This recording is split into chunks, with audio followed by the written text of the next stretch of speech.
5'8" little peon. If we were in the streets, I would grab that little ginger and smack him upside the head and make him forget who the f he was. I'm going to keep it a full-on buck with you guys. If you don't think Jake Paul's going to win, you know nothing. You know nothing. I am a casual. I've never been in a fight before, but I like sports and I like watching fighting. I'm telling you guys right now, Jake Paul wins this fight. It's very obvious. The fighters and, actual fighters, some shine. It also has done for women's boxing a lot. So I'm not mad at him for what he's been in boxing and what he's created. This is a little crazy. This is a little crazy. And a lot of people will say, Tank is too small. Jake Paul delivers a strong warning to Gervonta Davis during a live session. He tells viewers that those who doubt him are mistaken because he takes his training and preparation seriously. Paul insists that he is determined and confident about what he can do in the ring. He also claims that Davis will not be able to handle his power and that the fight will prove his point. He would potentially kill you if you got on the ring with him. He's a 5'8" little peon. If we were in the streets, I would grab that little ginger and smack him upside the head and make him forget who the f he was. People don't realize I'm a real killer. I really do this. YouTube this, YouTube that, Disney that. This is not a joke. I'm knocking out the best of the best, beating all of these people time in and time again. And it's about time that you old heads and all these boxers who think they know about the sport put some respect on my name.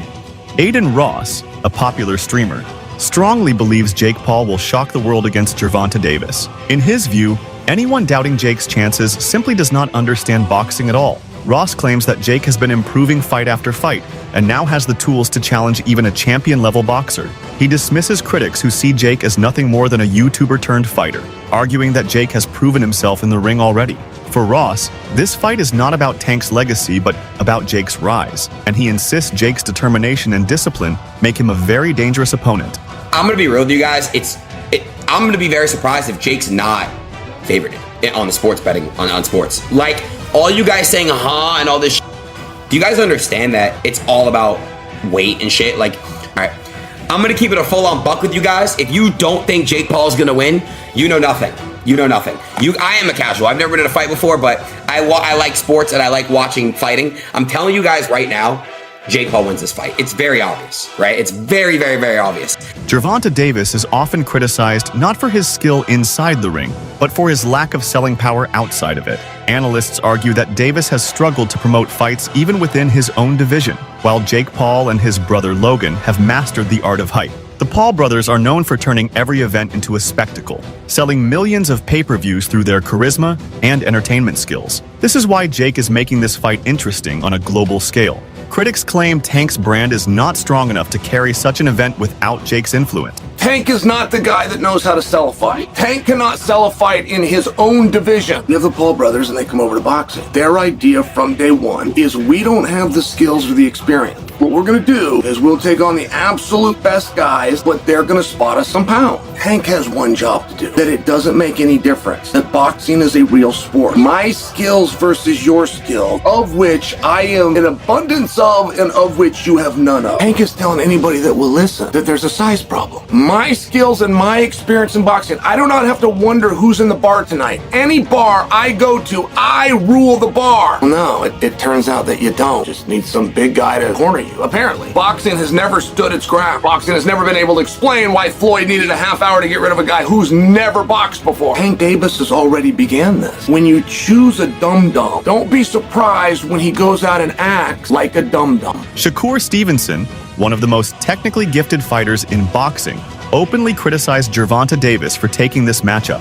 Stevenson feels it is disrespectful to boxing that Davis would choose to fight Jake Paul instead of top names available in his division. According to Shakur, Tank had better options, including a fight with him, that would have cemented his status as the best lightweight. Instead, Tank opted for what Stevenson sees as a money grab against a celebrity boxer.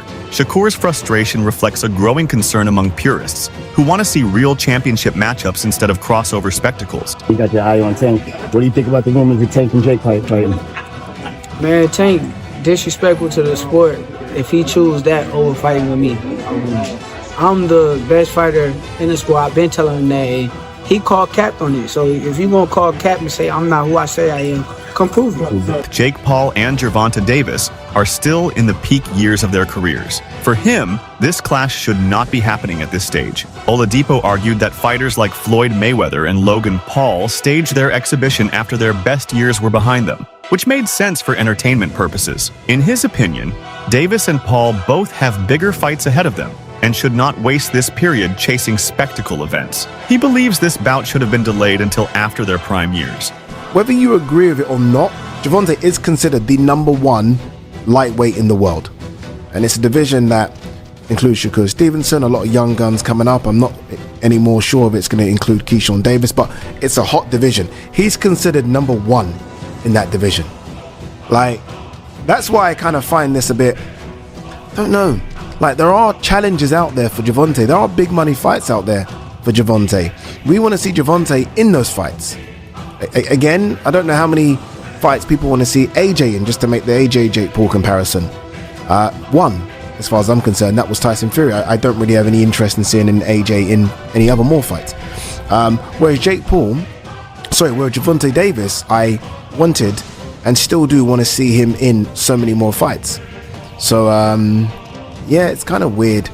These exhibition things are, like, really and truly, they should all be when your career's done. Like, when you think of Floyd versus Logan Paul, done, right? Floyd versus Conor, did he have one more after? Was that it? I can't remember. But it was right at the end. It was done right at the end, even if it wasn't, right at the end.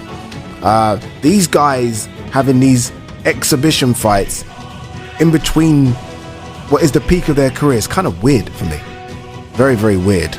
And then it isn't even comparable to Ngannou Fury, because at least these guys were the same size.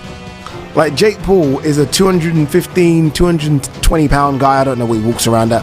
Gervonta fights at 135. Guessing he walks around about 155. Like, what? Like, Jake Paul, I've been around him. I'm 5'11", I'd say he's 6'1".